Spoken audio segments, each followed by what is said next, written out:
ndoda kutraya kuti tigarisane nemunhu wangu auye kuna arare pamubhedha wangu waingorara uyu. Chimeenda kumba kwako unorara kumba ukati. Chipanofeka ka.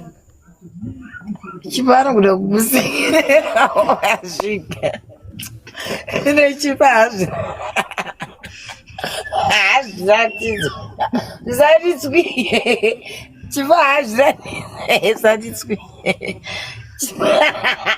Chipazviratidzo takasama. Mwari Chipasekera wese. Chipasekera batira papa. But this is my Ruben guy. You are genuinely love with it. My Ruben. Adzichipo.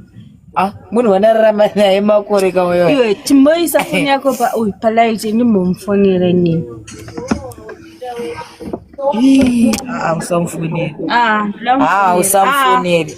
Isa yako foni paje. Chipa usamfoneri chipa. Usamfoneri. Fonera manje. No. Ine wewe uzwako zvakutaura pa live naye. It's none of my business.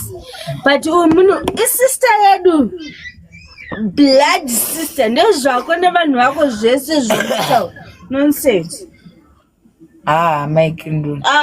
Mai mugudze. Usamfoni ndoziva paachataura. Amen. Ndimfonera. Mai mukundikugudza kuti ndichazomfonera ndichazoziva kwekunangana kandida kutaura naye ini. We are not family without her. Val. Seriously.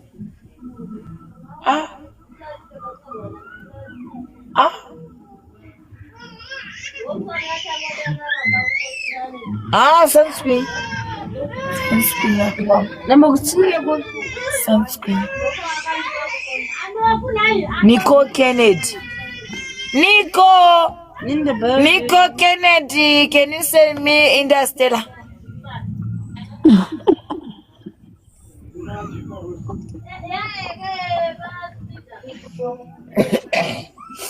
Black guys. Nico Kennedy. See, that's real Nico, guys. I spark my contacts and sis cheaper. Nico Kennedy.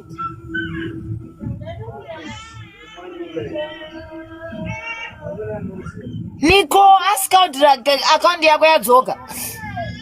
Nico Kennedy. Mira uzokufunira chipo tokufunira mangwana.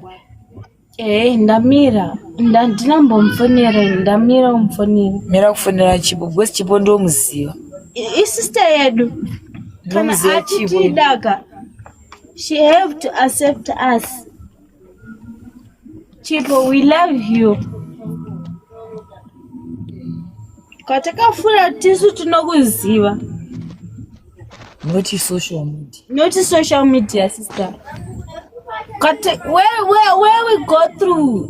This is just tunokuziva. Mira tuone ndosi yambuya ni anda. Kote vale. I'm telling you, ndoda kutsikisa hana.